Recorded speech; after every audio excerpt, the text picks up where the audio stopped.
I was gonna have it down, but I gotta have my hair up. It's warm. I didn't turn on my ear, so excuse the shine. That glow is not from the Last Dragon. It's just the shine because I'm slightly immersed. Good evening, everyone. Welcome to Bedtime Stories with Yon T. Akara. Since we left, where we left last off on last Friday, it was the end of chapter 14. Since then, I've read 15, 16, and 17 chapters of the book. So the next chapter will be 18 because I was just that invested in. I've gotten really enthralled. I'm close to the end now. I'm maybe about 5 chapters from me. Maybe 5 chapters from the end of the book. So, I thought it was going to take me forever, but you know, hey, it's July now. And I might be done by the midweek if I keep reading the way I'm reading, because I'm really invested in this story, this love story that's steeped in BDSM, because it has now become a love story. Since then, Mr. Not Read the Room Drew, who, if y'all remember some chapters back, I said that he would be casted by, in my mind, I see Hugh Jackman, an Australian. I see dark hair. The author has told me that that's not what her picture was, but I'm reading a book and I say Hugh, okay? Even though some of the characteristics of Drew in this book, I can't really see Hugh doing because he seems like such a sweet guy. But in these 15, if I can speak, from 15 through 17, yeah, that's Hugh all day. Now, I have decided that I want to cast Cara or Kara, and I'm not sure how I really want it. It should be Kara because it's C-A-R-A, but because my name is Akara, I just go to the pronunciation of Cara. You know, say it how you say it. Potato, potato, Cara, Kara, you know. I'm reading a book, so I say Cara because she's black like me. And who would I cast as Cara? Kerry Washington. It came to me as I was reading the beginning of chapter 17. Kerry Washington. Yes, she would be the perfect Kara or Cara, whatever. Anyway, so Mr. Not Read the Room continues to not read the room. Okay? He does in chapter 15, he still tries to press through, still tries to get at Cara, he's trying to get her, you know, he's falling for her. Spoiler alert. Okay, I kind of said that earlier in the book. I could see, he seems like he's doing a little bit more than someone that's strictly a dom. Which, but at the same time, he seems to be putting up a front like, look, okay, you belong to me. I could take it when I want to. Okay. He tries to get it in the file room again. And she's like, no. And he's like, why? I mean, well, I know why. But when are you going to get over it? And she's like, I still need more time. Now, last video I said she's at a point where, like, once you're in it, you just can't say no. You can't just say, I'm sorry, I'm not your sub no more. But as it was explained to me by the author, that in real BDSM, because it is about trust, and if one doesn't want to do it, one would normally or should, and I'm going to come back to that, respect that. If they truly are in a relationship where it's a true, trusting, honest, respectful relationship, like any other relationship, if one doesn't want to do it, they will cut it off because it's no longer wanted. Pineapples, look, too much, gone too far. Cara is fighting her feelings, and her girlfriends are trying to. They're only seeing it from the outside in. So they see them as a perfect couple, and that she is just like they only think that she's mad because, or she doesn't want to be in this relationship with Drew because he bought out the company, is now her boss. But it's deeper than that, as we explained last time. She blames him for her father's death. Okay. And in that, because he bought out his company, he took her father's work. And we explained that. Read the book. I don't really want to go into detail because I don't really feel like being strict. I'm just saying. I hate to come this far and then they don't post it because I said trigger words. And yes, I rolled my eyes. So she's hot and cold with him. He's not reading the room. He's still trying to get at that because he's hot in the pants for her. Okay. Or at least that's what it seems until you get to chapter 17. Okay. So, and after this, like, he's trying to force it. And some would say he's not letting go. But from a outside reader, a non-writer of this book, it seems like he's trying to force himself on her. Okay. He's trying to force himself on her. And she's like, I'm not ready. Like, I still desire you, but I'm still mad at you. Okay. And I get it. I completely get it. I love my father, and you're the reason why he's gone. But damn, you're sexy. You know what I'm saying? But she just can't get over the fact that he's the reason her father is gone. And so it's been about 2 months now. Once you get to 17, I'm thinking, I feel like I'm missing something. There's a part where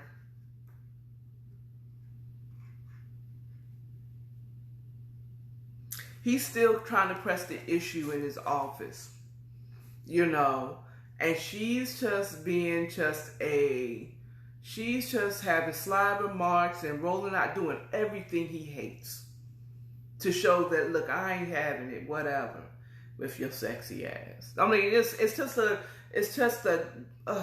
okay, you know how it is. Like, I hate you. Oh, you think you could tell me what to do? I mean, yeah, I'm your dom, duh.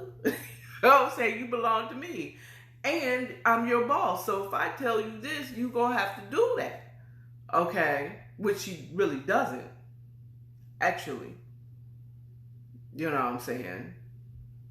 But if you agree to this, yeah. You know what I'm saying? I pay you. Whatever. He wanted to give her more assignments. He brought her in the office to tell her, look, hey, I heard from your other higher ups who, work with you, say that you do a great job. I want to give you more to do. I want to send you to another city, to help out there and so forth. She was like, oh, no, I don't want to do that. And, you know, they kind of they switch up between being professional and not being professional, because the fact of the matter is they love each other, or they love each other. Let's put it right down to it. They trying to be Dom. He relies on his Dom in order to cover up the fact that he actually really cares for Karen. Okay? And she, you know, she is kind of hot and cold because she's really in between. She is really in a real conundrum emotionally. Like, I would love to be with you, but you're the reason why my father's dead. In her mind, you're the reason why my father's dead, B. You destroyed him when you hostilely took over his company. How can you honestly believe that I can give myself completely to you, the man that hostilely took over my father's company? I'm feeling her, because it's like, how can you expect me to really give myself to you? Like, dude, I just found out a month ago at this point. I just found out a month ago that you were the reason why my father took his life. You.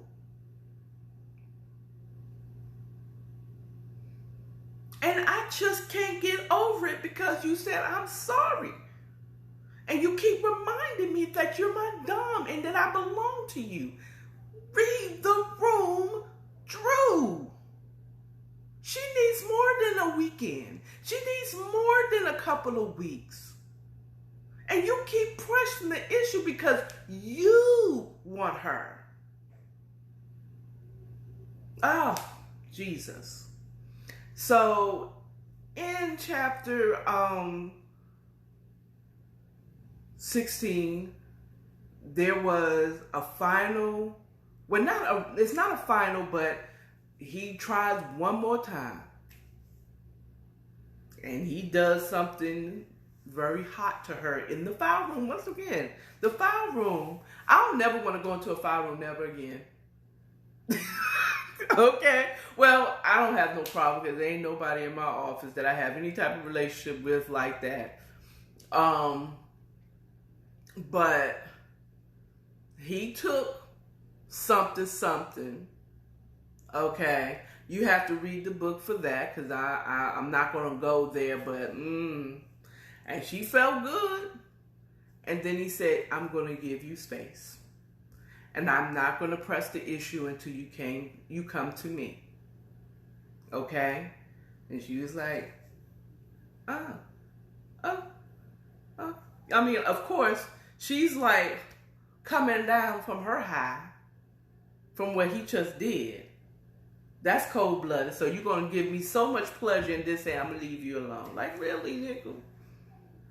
I'm sorry. I won't say what he did, but I'm going to say the N-word. Okay, look, whatever. But, you know, I felt like that is cold-blooded Drews. You can't sit up there and pleasure her like that. And just say, you know what, you right. I just want to get that one little rocks off. I'm going to leave you with that. I won't bother you until you come to me. Okay. So, he pushed away, and he leaves out of the file room, unlocks the door, leaves out the file room, leaves her bewildered. Of course, takes the panties he ripped off of her, put it in his pocket, and carried on with business, leaving her hot and coming down from her pleasure, you know, and bewildered. And it's kind of like, it's like, yeah, that's what I wanted, but not like that. You know what I'm saying? So he doesn't bother her, you know. He does, you know, he gives her a space. and her and her girlfriends had arranged to have, a gathering, a kickback over one of the friends' house. Because there's so many friends, I can't remember all the names, Mariska, Solange, and them, Cheryl and them. But it was only two, it was three of them when she got there. So they met over one of the girlfriend's house. And they were drinking and talking, whatever. She admitted to her friends, the two there, only the two. And I think it was Cheryl. Cheryl and somebody. I'm trying to remember.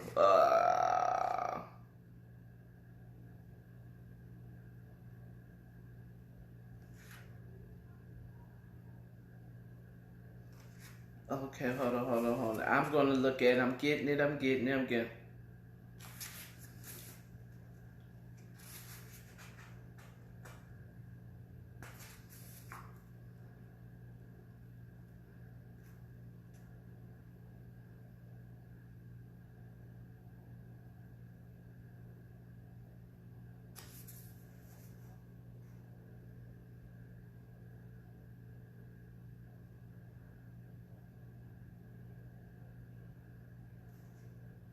It was Mariska, which makes a whole nother thing.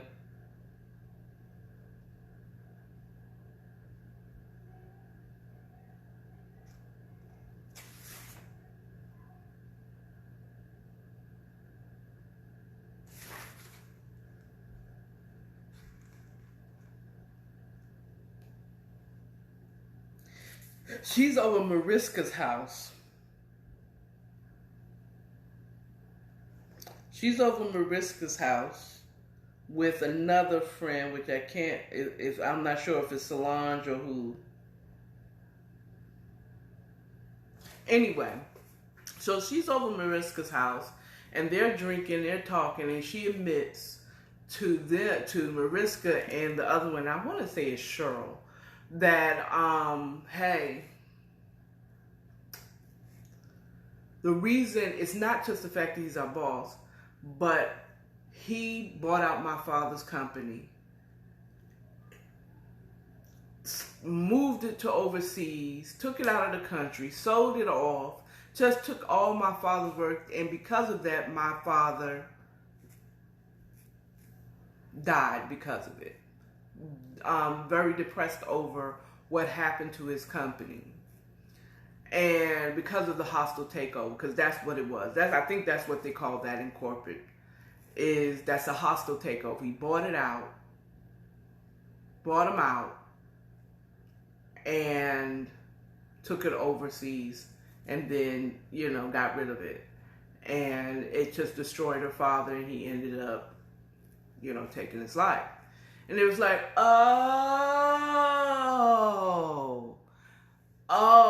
no, then I understand then. So it's like, okay. So they understood, it's like, oh, wow. Okay. All right. Well, is he, then they started asking the pertinent question, was he more remorseful for it? Did he know? Was this blah, blah, blah? And it's like, well, he didn't know, but I'm just torn. And she's been torn for 2 months. Not at this point. At this point, yeah, it's about 2 months at this point. And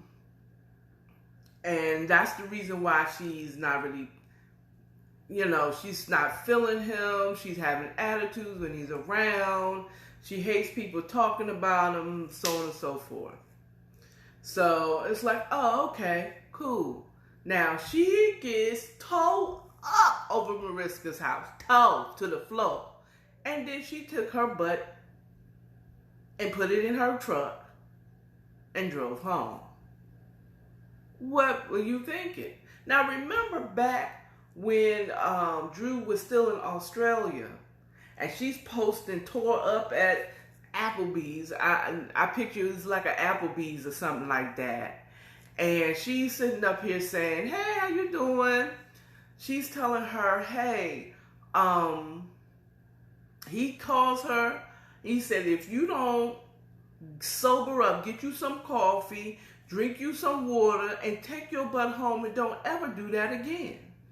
Well, I felt, it was like, wait a minute, she's a grown woman, but at the same time, that was a very careful thought to tell her to do, because she didn't need to be out, and no one's driving her home. She's not taking a taxi or whatever. It's just unsafe. And, well, guess who showed up following her from her girlfriend's house? I wonder, because her friends be chatting and talking to Drew. They so thirsty for her to be with him. I don't know if I want to say, no, Thursday, because they just see that she's in love with Drew. She's been talking about him since they met online. You know what I'm saying? So they know how she feels. So they keep trying to get them back together. So he follows her home. She is toe up. And he is livid. Because I told you not to be out drinking. And you drinking and driving. He's livid, but he's not like... She deserves punishment. I mean, real talk. Friends, don't let friends drive drunk. She could have killed herself. She could have killed somebody else. He was like, how'd you even get home?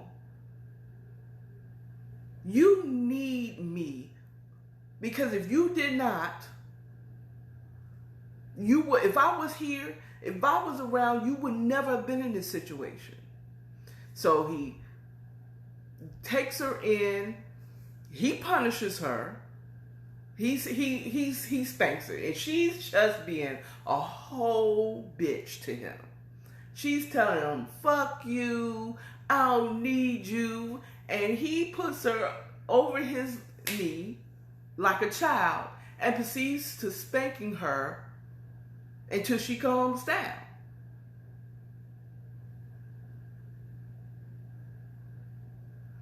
Again, Mr. Reed, at this point, when I was reading that part, I was like, oh, Mr. Read the Room, why are you there? She told you give her space. But then he did the most. Oh, I changed my whole mind about Drew. He still didn't read the room. He said he would give her space, and he's still around. After she calmed down, after he spanked her, he took her, he made her some tea, he went and gave her a shower, he washed her hair, he gave her the tea to drink to help sober her up, and he dried her hair and then put her to bed and laid down with her. Did not have sex with her. He just, held her and he comforted her. And then the next morning he got up and he left. I mean, he gave her a quick kiss. I think she thought it was going to be more, but it wasn't. And he left. And I'm like, oh, Drew loves her. Drew loves Cara. She loves her. He loves her. And I'm gonna move my camera down a little bit because there's bars here. Anyway, so he loves her. He loves her. He was so sweet. The sweetest thing he ever did. To this point, I mean, like, he's been nice. He's been sweet. Okay, but that one, okay. He might not be Mr. Not Read the Room. He's Mr. I need you right now. That was so sweet. So, he gives her space again, but, and she's still going through the emotions of, do I want to, but I'm mad. I hate you, but I love you, and I miss you, but I hate you. And she's really going through it emotionally. So, her girlfriend, Mariska, Halloween is here. Halloween, this is Cara's time. She likes decorating for all the holidays coming up. This is her time. And she likes the fall and the colder seasons. So she is in her bag, but she still is going through it emotionally. But it helps out that, she decorates the yard for Halloween. She hands out candy. And she gets dressed up in a little patent leather kitten suit. And she goes to Mariska's Halloween party. She looking good. She looking fly. You know what I'm saying? You can't tell that she's hurting inside. You know what I'm saying? And she's torn up inside. So she goes to the party and I'm like, hey, how you doing? She see her girlfriend. Hey. But guess who else is there? Randall, the attorney. The one that didn't really give her good vibes. You know what I'm saying? When she first met him. Well, he's there. He's dressed up as a cop. She said like a dirty cop. Okay? He's dressed up like a dirty cop and he's doing his thing. And he says this little, he said, well, since you and Drew is on the outs, now mind you, this is attorney, his personal attorney. If you and Drew is on the outs, hey girl, I could take care of you way better than he can. Wow. Just creepy. Just a creepy. Those type that's just a little too, just, okay, just creepy. Like,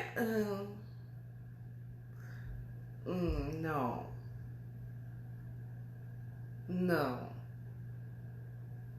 And she's trying to be polite and like, okay. And then her girlfriend comes over. Hey, girl, hey. What's her name? Ooh. Because I hate to say just girlfriend, but she has so many damn girlfriends. Shoot, I can't keep up with all those girls' names. This is the one that used to work with them, and she went on to, I think she's married to athlete and a business owner. Oh, come on.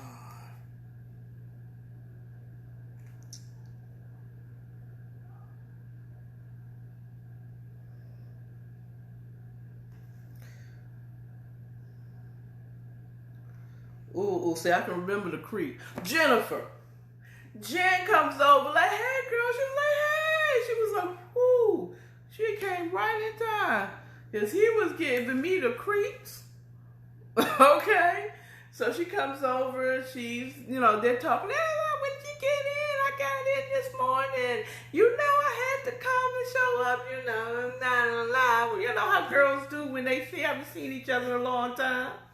And the funny thing is Jennifer was dressed up in the Wonder Woman. Yes, she came to the rescue like a hero. So Randall's thirsty behind. So, clears his throat like, I am standing here and was talking to you. How rude. He didn't say that, but he kind of cleared. You know how they do, like, I'm standing here. Oh, yeah, Randall, this is my bestie, Jennifer, Randall. This is my boyfriend's attorney, personal attorney, Randall. And she's like, we said hello. And she, how they hand to hand. And he kissed her on the hand. It's like, how you doing? Yes, okay. You don't mind if I steal Cara from you? We haven't seen each other in a long time. We got a lot of catching up to do. You're like, oh, no problem. Remember what I told you, Cara? Me and you. He doesn't do that, but I'm exaggerating. Me and you. looking like Jerome in the house, but he white. But anyway, so she, as they walk away, he's like, oh, he is a creep, ain't he? Listen, he gives me the willies, You know, after they get far enough that he can hear us, they're like, So, you know, I knew as soon as Randall said hi to Cara, I knew Drew was going to be there. Drew can't stay away from Cara. He knew he was going to do that. And I stayed wanting to fight her friends. I mean, like, because their intentions are good. Because they're only seeing it from the outside looking in. They're seeing what seems like a good couple, you know, that's going through a rough time. They're trying to push them back together. You know what I'm saying? So, of course, Drew is there. She sensed it. She felt him. I can't say I've ever been there where I can't say that I don't recall being like I can sense someone that was there that I wanted to be there. And you know what I'm saying? I have never just been that in love with anybody. You know what I'm saying? Where I can feel them in the room and not know they're there. But maybe I have. I just don't remember it right now. She feels him. It's more detail in the book. Get it? And she looks up to her right, and it was Drew dressed up in a werewolf costume. Look, you're going to have to get it. The irony of him being a wolf, and he's her dom, in that lifestyle, in that community, that means something. Okay, so learn for yourself. So he comes over and said, pretty kitty, because she was dressed up as a kitten. Sex kitten. Anyway, hey. So she's doing that, and she's dressed up as, you know, and he circles her like a hungry wolf he is. And he said, oh, you look like you a lonely kitty. You lonely kitty. He's like, yeah. Let me stop playing with y'all. I promise you I have had nothing to drink. I am dry. Well, that's for another video. And so he circles and he said, do you miss your wolf kitty? And then here comes Mariska, Miss trying to get them back together. Mind your business, bitch. Sometimes you just gotta mind your business. It's not all what it seems. Okay, and now I'm disappointed because now I went back and realized Mariska knew the turmoil she's going through because of the whole thing about her father and Drew. So, but anyway, she comes over with 2 glasses of wine because she knew she invited Drew. Okay, so she comes over with 2 glasses of wine. Hey, her witch is there. She probably do have some brew in there. Anyway, she hands them the glasses like, hey, oh, you made it, Drew. I'm glad you made it. Yay, I'm glad you made it. I invited him, but I wasn't sure if he was going to make it, but you made it. And Cara is looking at her like,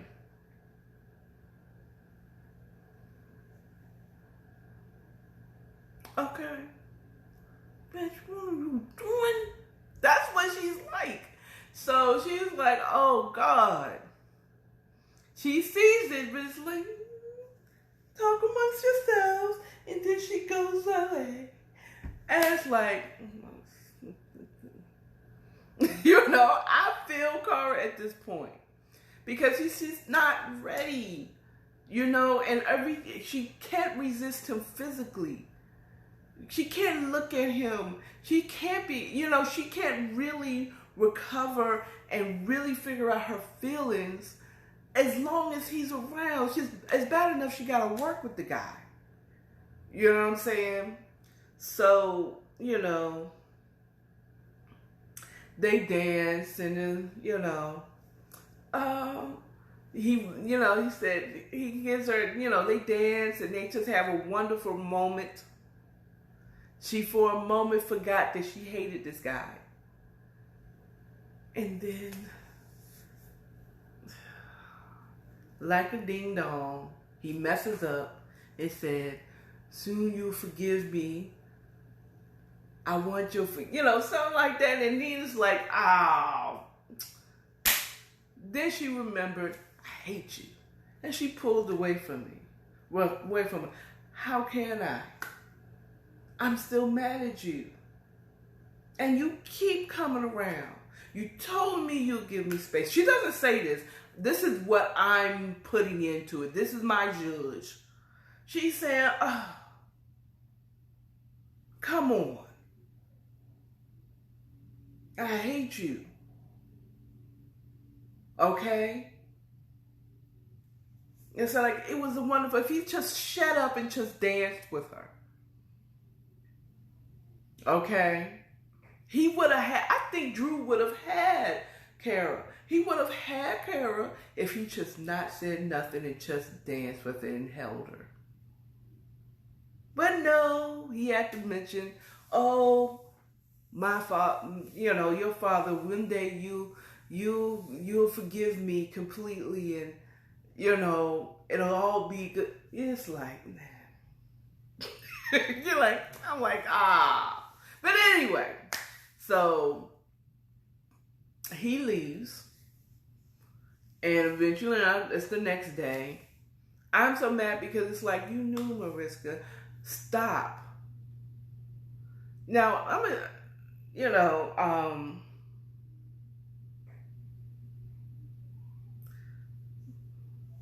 after that, she hadn't seen him. It's a week into Thanksgiving. I'm just skipping ahead because I have something important to say and I don't want to be on here longer than I already am. And plus, I'm sweating. I'm about to go and turn on my air. Okay? He says, they don't see each other aside from work. So she's having, I guess she's having a Thanksgiving dinner over there, and a couple of girlfriends come over, to help out, whatever, just hang out. And, she's putting up her Thanksgiving decorations and so on and so forth. And one of her friends asked her, have you talked to Drew? She's like, no, aside from just business, at work, nothing aside from that. He texts me every now and again just to see if I've eaten and slept well and stuff like that. But outside of that, no, nothing serious. She was like, yeah. Plus, I just still can't get over some things, and, he's probably moved on to another sub by now. And her girl calls her out. She said, girl, please. That man comes in here. When he comes in the office, he's looking for you first. I see how he looks for you. No man is going to wait like this for you. He cares about you. The fact that he's texting you and seeing how you're doing, no, he wants you and you only, girl. So stop playing with that BS that you're trying to sell us. Because you care about the man. And, he's like, she right. And when she couldn't say anything because it's true. So, it's true. I'm trying to remember because I just read the end of the story because it's the end of chapter 17. Yeah, they called her out.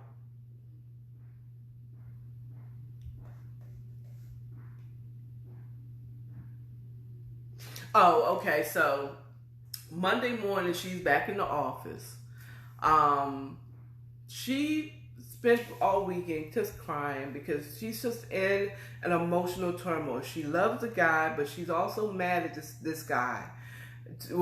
This guy with Drew. She's really going through emotional turmoil. So she spent another weekend crying and trying to figure this whole thing out. I think, let me stay focused. So in Monday morning, she has red puffy eyes. She's making coffee in the break room, and Drew comes in with his mug in hand. And she kind of turns away because she doesn't want him to see that she's been crying, you know. And so she offers him coffee, you know, and asks him, would you like cream and sugar? And she's like, you know, whatever.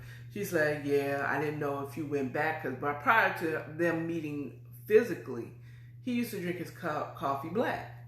But, you know, she introduced him to the cream and sugar.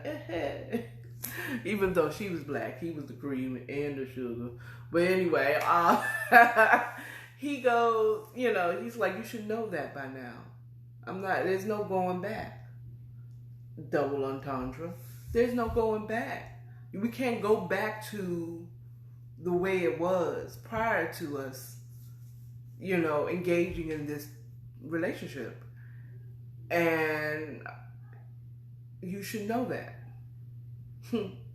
True. And then, you know, he turns her towards him and he sees her face and he holds her tight and it's like, I'm patiently waiting. I'm still waiting, but I'm getting impatient, Cara. And he leaves after holding her and kissing her on the forehead and for about a minute, and she rests, you know, after that. And he leaves. And that's pretty much the end of chapter 17. So I want to say this, more importantly. No one can tell you when to get over something. No one. Not your friends, not the person that hurt you, not a therapist. No one can tell you how long it takes for you to get over hurt. And Cara is extremely hurt. She was close with her father. She saw what the hostile takeover of his corporation did to him, and eventually did to him.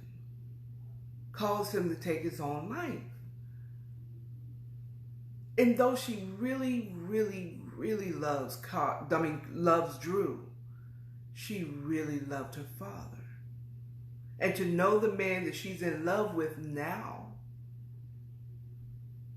is the reason why he's gone, that is a torment in and of its own. And with Drew constantly inserting himself in her life, constantly, like I have to see him Monday through Friday.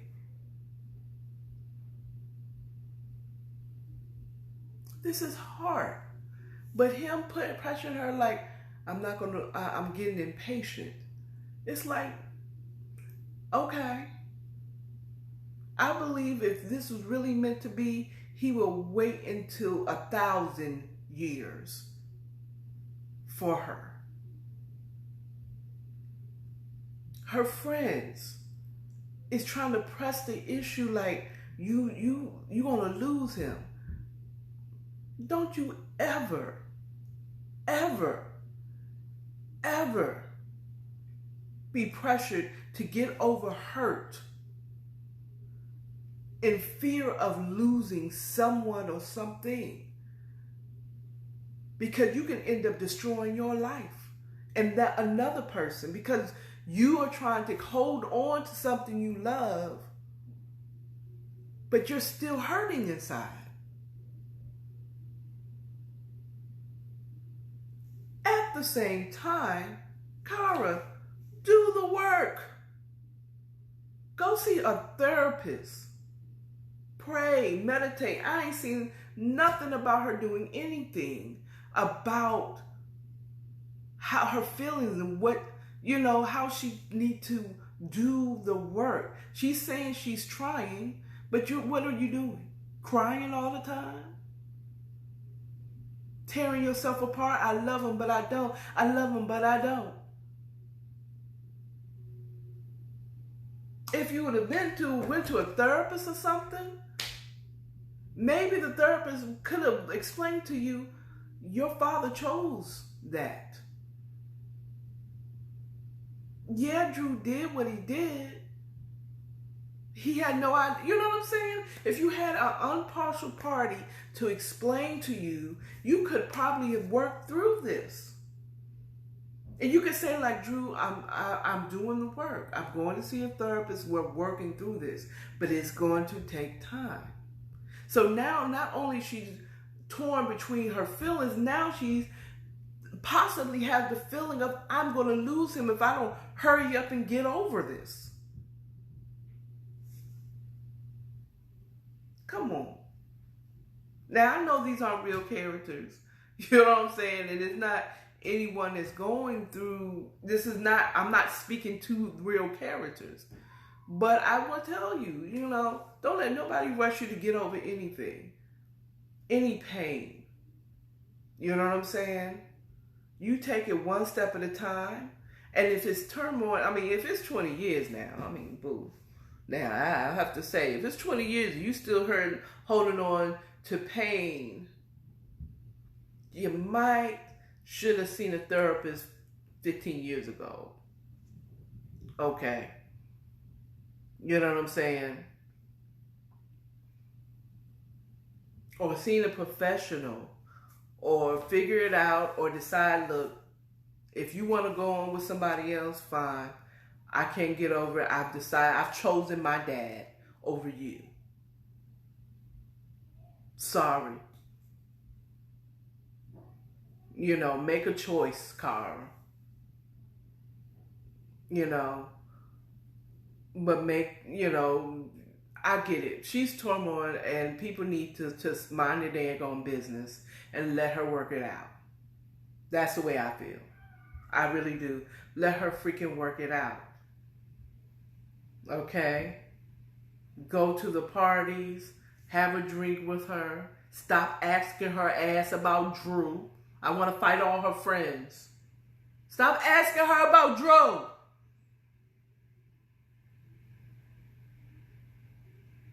And just be there with her and pour the wine. And drive her home. Get her, something like that. If anything, y'all need to tell Drew, just, look, this is, whatever it is apparently hard. And you can't tell her when it's time to get over it. And if you can't wait, maybe you should move on. And hey, even if he moves on, he might still end up back with you because no one will ever compare to you. I know a couple that is happily married, have 2 beautiful young boys. This man, her now husband, fell in love with her in middle school.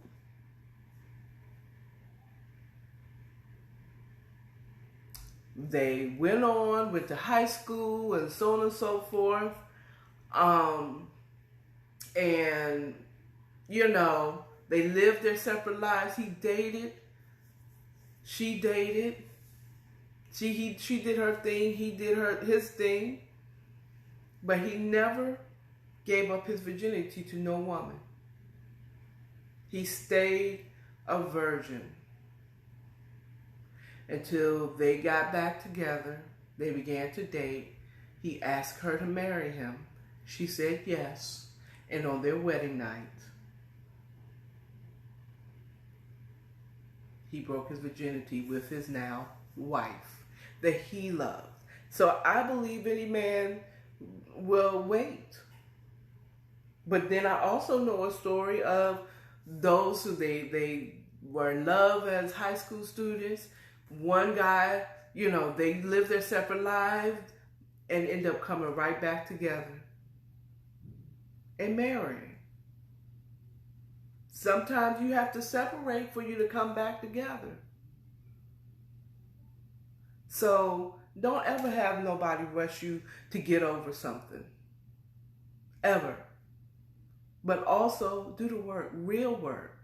Pray, meditate, see a therapist.